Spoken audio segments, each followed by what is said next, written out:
আসসালামু আলাইকুম। আজকে আমরা দেখব ৯ম-১০ম শ্রেণীর হিসাব বিজ্ঞান ৭ম অধ্যায় খতিয়ান। এখান থেকে আমরা দেখতে পাচ্ছি আমাদের এখানে রাজশাহী বোর্ড ২০১৭ সালের একটা প্রশ্ন দেওয়া আছে। আমরা প্রথম প্রশ্নটা পড়ে নিই। আমাদের এখানে লেখা আছে, জনাব কাশেমের ব্যবসায় নিম্নলিখিত লেনদেনগুলো সংঘটিত হয়। ২০১৬ এপ্রিল ১ ব্যাংকে ২৫,০০০ টাকা জমা দিয়ে একটি হিসাব খোলা হলো। ১২ তারিখ কামালের নিকট ১৫,০০০ টাকার পণ্য বিক্রয়। এপ্রিল ১৪ চেকের মাধ্যমে পণ্য বিক্রয় ১০,০০০ টাকা। এপ্রিল ১৫ পণ্য উত্তোলন ৫,০০০ টাকা। ১৬ তারিখ পাওনাদারকে চেকে পরিশোধ ৩,০০০ টাকা। ১৮ তারিখ দেনাদারের ২,০০০ টাকা আদায়যোগ্য নয়। ২৯ তারিখ মালিকের ব্যক্তিগত প্রয়োজনে ব্যাংক থেকে উত্তোলন ৫,০০০ টাকা। আমাদেরকে প্রথম প্রশ্ন বলা রয়েছে এখানে, উদ্দীপকের আলোকে নিট দেনাদারের পরিমাণ নির্ণয় করো। এরপর খ নম্বরে রয়েছে, জনাব কাশিমের এপ্রিল মাসের ১২, ১৪, ১৮ ও ২৯ তারিখের লেনদেনগুলোকে সাধারণ জাবেদায় লিপিবদ্ধ করো। গ নম্বরে বলা হচ্ছে, উদ্দীপকের আলোকে চলমান জের ছকে ব্যাংক হিসাব ও উত্তোলন হিসাব প্রস্তুত করো।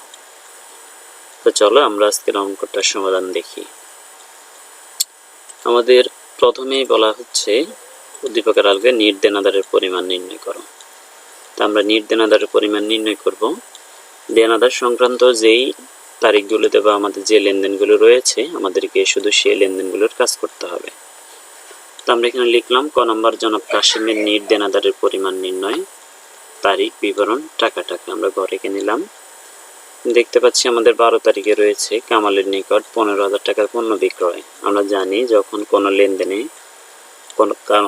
কোনো ব্যক্তির নাম উল্লেখ করা থাকে এবং নগদ কথাটা উল্লেখ না থাকে, তাহলে বুঝতে হবে এটি একটি বাকিতে লেনদেন করা হয়েছে এবং এর সাথে দেনাদারের সম্পর্কিত। তাই আমরা লিখলাম এপ্রিল ১২ কামালের কাছে বিক্রয় ১৫,০০০ টাকা। এবং ১৮ তারিখে আমাদের আরও একটা দেনাদারের সাথে রয়েছে দেনাদারের ২,০০০ টাকা আদায়যোগ্য নয়। এর মানে আমি ১৫,০০০ টাকা বিক্রয় করেছি অলরেডি, সেখান থেকে ২,০০০ টাকা আমি আর আদায় করতে পারবো না, অর্থাৎ এটা হলো আমার কুঋণ। তো কুঋণ হলে আমরা সেটাকে বাদ দিব, বাদ অলিখিত কুঋণ ২,০০০ টাকা। তাই আর অবশিষ্ট লেনদেনের পরিমাণ হবে আমাদের নেট লেনদেনের পরিমাণ ১৩,০০০ টাকা। উত্তর, নেট লেনদেনের পরিমাণ ১৩,০০০ টাকা। এরপর আমাদের প্রশ্ন হচ্ছে খ নম্বর, জনাব কাশিমের এপ্রিল মাসের ১২, ১৪, ১৮, ২৯ তারিখের লেনদেনগুলো সাধারণ জাবেদায় লিপিবদ্ধ করো। আমাদেরকে ১২, ১৪, ১৮ এবং ২৯ তারিখের সাধারণ জাবেদা তৈরি করতে হবে।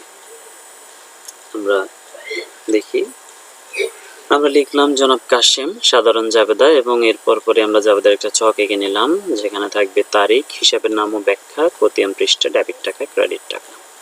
আমরা লিখলাম ১২ তারিখ, আমাদের ১২ তারিখ যেটা তার লেনদেন ছিল কামালের নিকট ১৫,০০০ টাকা বিক্রয়। তাহলে এর জাবেদা করব আমরা দেনাদার হিসাব ডেবিট এবং বিক্রয় হিসাব ক্রেডিট। আমাদেরকে একটা ব্যাখ্যা দিতে হবে, ধারে পণ্য বিক্রয় করা হলো, তাই টাকা হলো ১৫,০০০। এরপর ১৪ তারিখের প্রশ্নটা আমাদের এখানে দেখা যাচ্ছে, চেকের মাধ্যমে পণ্য বিক্রয় ১০,০০০ টাকা। তাহলে এর জাবেদা হবে ব্যাংক হিসাব ডেবিট এবং বিক্রয় হিসাব ক্রেডিট, যেহেতু চেকের মাধ্যমে পণ্য বিক্রয় করা হলো ১০,০০০ টাকা এবং ১০,০০০ টাকা। এরপর রয়েছে ১৮ তারিখ, দেনাদারের ২,০০০ টাকা আদায়যোগ্য নয়, তার মানে এটা একটা কুঋণ। তাই আমরা এর জাবেদা দিব কুঋণ সঞ্চিতি হিসাব ডেবিট এবং দেনাদার হিসাব ক্রেডিট, যেহেতু কুঋণ হিসাবে অবলোকন করা হলো ২,০০০। এরপর ২৯ তারিখ, আমাদের ২৯ তারিখের লেনদেনে রয়েছে মালিকের ব্যক্তিগত প্রয়োজনে ব্যাংক থেকে উত্তোলন ৫,০০০ টাকা। তাহলে আমরা এর জাবেদা দিই। আমরা জানি ব্যাংক থেকে উত্তোলন করলে আমাদের লিখতে হবে উত্তোলন হিসাব ডেবিট ৫,০০০ টাকা এবং ব্যাংক হিসাব ক্রেডিট ৫,০০০ টাকা। মালিকের ব্যক্তিগত প্রয়োজনে ব্যাংক থেকে উত্তোলন। এরপর আমরা ডেবিট কলামের সংখ্যাগুলো যোগফল এখানে ডেবিট পাশে লিখে দেব এবং ক্রেডিট কলামে যোগফলগুলোকে ক্রেডিট পাশে লিখে দেব।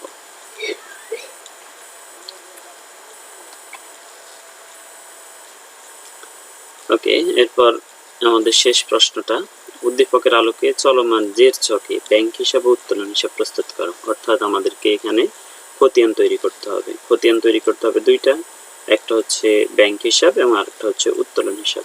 আমরা জানি যে জাবেদার মধ্যে আমাদের ব্যাংক কথাটি থাকবে অথবা উত্তোলন থাকবে, সেই জাবেদার আলোকে আমাদেরকে দুইটা খতিয়ান তৈরি করতে হবে। একটা হবে ব্যাংক হিসাব এবং আরেকটা হবে উত্তোলন হিসাব। আমরা জানি যে খতিয়ান দুই পদ্ধতিতে তৈরি করা যায়, একটা হলো চলমান জের পদ্ধতি আর একটা হচ্ছে টি চক পদ্ধতি। তো আমাদেরকে অলরেডি এখানে উল্লেখ করে দিয়েছে চলমান জের চকে আমাদেরকে তৈরি করতে হবে। তো আমরা দুইটা ছক এঁকে নেব। আমরা অলরেডি জাবেদাও তৈরি করে ফেলেছি খ নম্বরে, সেখান থেকে আমরা আমাদের খতিয়ানগুলো তৈরি করব। আমরা এখানে দেখতে পাচ্ছি জনাব কাশিম খতিয়ান বই চলমান জের ছক, এখান থেকে 1 নম্বর আমাদেরকে তৈরি করতে হবে ব্যাংক হিসাব।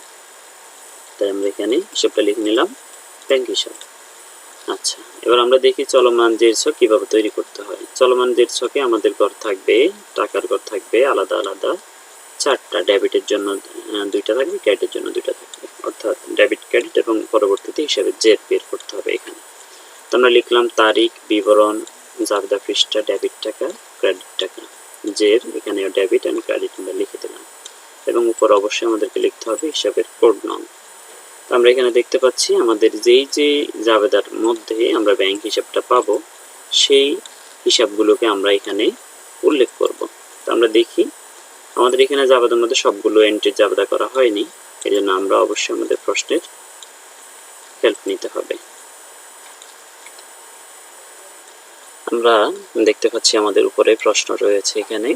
তো 1 তারিখে এখানে দেখা যাচ্ছে ব্যাংকে 25,000 টাকা দিয়ে একটি হিসাব খোলা হলো। যদি আমরা এই লেনদেনের জাবেদা করি তাহলে আমরা পাবো ব্যাংক হিসাব এবং নগদান হিসাব, অর্থাৎ ব্যাংক হিসাব ডেবিট এবং নগদান হিসাব ক্রেডিট। আমরা জানি আমাদেরকে সবসময় এর বিপরীত হিসাব লিখতে হয়। যেহেতু আমাদের এখানে ব্যাংক হিসাবের জন্য খতিয়ান তৈরি করতে হবে, তাই আমরা 1 নম্বর অর্থাৎ 1 তারিখের লেনদেনে পাচ্ছি এর বিপরীত হিসাবের নাম নগদান হিসাব। তাই আমরা এখানে লিখে নিলাম 2016 এপ্রিল 1 নগদান হিসাব।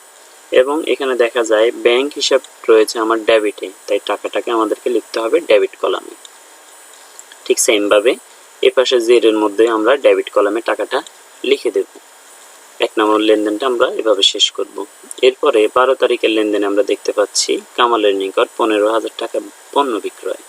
এক্ষেত্রে আমাদের কোনো ব্যাংক হিসাবের কোনো লেনদেন নাই, যার কারণে এটা আমাদের এখানে ব্যাংক হিসাবের খতিয়ানে আসবে না। এরপর 14 তারিখে চেকের মাধ্যমে পণ্য বিক্রয়। আমরা এখানে দেখতে পাচ্ছি চেকের মাধ্যমে পণ্য বিক্রয় করলে এর জাবেদা হয় ব্যাংক হিসাব ডেবিট এবং বিক্রয় হিসাব ক্রেডিট।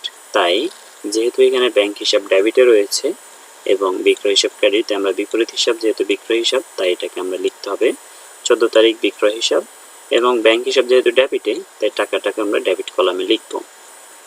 এবং আমরা দেখতে পাচ্ছি এর পূর্বের জের ছিল ডেবিটে, নতুন এন্ট্রির টাকাও রয়েছে ডেবিটে, তাই আমরা এই দুটোকে যোগ করে 25,000 এবং এখানে 10,000 যোগ করে আমরা লিখে দেব ডেবিট কলামে আমাদের এখন বর্তমান ব্যালেন্স 35,000 টাকা।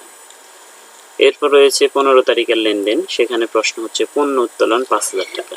এর সাথে আমাদের ব্যাংকের কোনো সামঞ্জস্য নেই, তাই এই এন্ট্রিটা আমরা আমাদের ব্যাংক হিসাবে বসাতে পারবো না।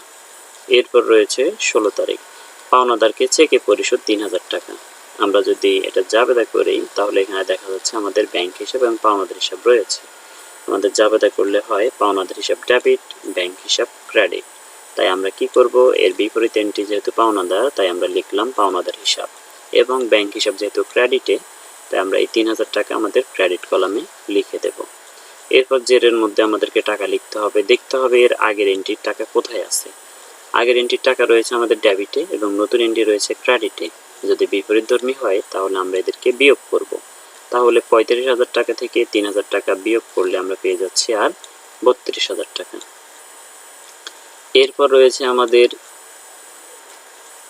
18 তারিখ, এখানে বলা হচ্ছে দেনাদারের 2,000 টাকা আদায়যোগ্য নয়। এক্ষেত্রে আমাদের ব্যাংক হিসাবের কোনো সামঞ্জস্য নেই, তাইলে এটা এখানে আসবে না। এরপর রয়েছে 29 তারিখ, এখানে দেখা যাচ্ছে প্রশ্ন হচ্ছে মালিকের ব্যক্তিগত প্রয়োজনে ব্যাংক থেকে উত্তোলন 5,000 টাকা। তাহলে এক্ষেত্রে আমরা পেয়ে যাচ্ছি এখানে আমাদের ব্যাংক হিসাব রয়েছে, জাবেদাগুলো আমরা সেখানে অবশ্যই ব্যাংক হিসাব পাবো এখানে। তো আমরা এখানে লিখবো যেহেতু এর বিপরীত এন্ট্রি, যদি আমরা মালিক মালিকের ব্যক্তিগত প্রয়োজনে ব্যাংক থেকে উত্তোলন দিই, তাহলে জাবেদা করলে দাঁড়ায় উত্তোলন হিসাব এবং ব্যাংক হিসাব। তাই আমরা এখানে উত্তোলন হিসাবটা লিখলাম এবং ব্যাংক হিসাব যেহেতু ক্রেডিটে, তাই টাকাটাকে আমরা ক্রেডিট কলামে লিখে দেব। দেখতে হবে আমাদের পূর্বের জেরের টাকা কোথায়। দেখা যাচ্ছে পূর্বের জেরের টাকা রয়েছে ডেবিটে, নতুন এন্ট্রির টাকা যেহেতু ক্রেডিট, তাই আমাদেরকে বিপরীতধর্মী হওয়ায় এটাকে বিয়োগ করতে হবে। তাই ৩২,০০০ টাকা থেকে ৫,০০০ টাকা বিয়োগ করলে আমরা পেয়ে যাচ্ছি আর ২৭,০০০ টাকা। যেহেতু আমাদের এখানে আর কোনো লেনদেন নাই, তাহলে আমরা এখানেই ব্যাংক হিসাবটা ক্লোজ করে দেব। এবার আমরা দেখব উত্তোলন হিসাব, কিভাবে উত্তোলন হিসাবের খতিয়ান আমরা তৈরি করব।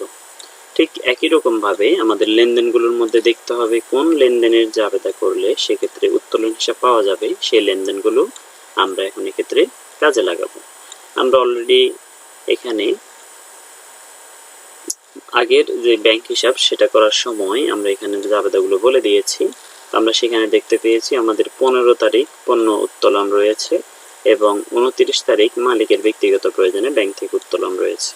এই দুইটা এন্ট্রি নিয়েই, এই দুইটা লেনদেন নিয়েই আমরা আমাদের উত্তোলন হিসাবটা কমপ্লিট করব। আমরা এখানে দেখতে পাচ্ছি ১৫ তারিখে রয়েছে পণ্য উত্তোলন ৫,০০০ টাকা। এর জাবেদা করলে আমাদের হয় উত্তোলন হিসাব এবং ক্রয় হিসাব। যেহেতু উত্তোলন হিসাব ডেবিট, তাই আমাদেরকে বিপরীত হিসাব লিখতে হবে ক্রয় হিসাব, তাই আমরা লিখলাম ক্রয় হিসাব। এবং উত্তোলন হিসাব ডেবিট হওয়ার কারণে টাকাটাকে আমরা ডেবিট কলামে লিখতে হবে। ঠিক একই রকম জেরের পাশে আমরা ডেবিট কলামে লিখে দেব। এরপর রয়েছে আমাদের ২৯ তারিখ মালিকের ব্যক্তিগত প্রয়োজনে ব্যাংক থেকে উত্তোলন ৫,০০০ টাকা। এর জাবেদা করলে আমাদের এখানে দাঁড়ায় উত্তোলন হিসাব ডেবিট এবং ব্যাংক হিসাব ক্রেডিট। যেহেতু উত্তোলন হিসাব ডেবিট এবং এর বিপরীত এন্ট্রি হচ্ছে ব্যাংক, তাই আমরা এখানে লিখব ব্যাংক হিসাব এবং টাকাটাকে লিখতে হবে ডেবিট পাশে। আগের যে লেনদেন তার আমরা জের দেখতে পাচ্ছি ডেবিটে, বর্তমান এন্ট্রির টাকা হচ্ছে ডেবিটে, তাই দুইটা যেহেতু একই কলামে, তাই দুইটাকে আমরা যোগ করে দেব। তাহলে আমরা পেয়ে গেছি আমাদের উত্তোলন হিসাবের জের ১০,০০০ টাকা। আমরা লিখে দিলাম ব্যাংক হিসাব ডেবিট জের ২৭,০০০ টাকা এবং উত্তোলন হিসাবের ডেবিট জের ১০,০০০ টাকা। এভাবেই আমরা আমাদের অঙ্কটার সমাধান করলাম।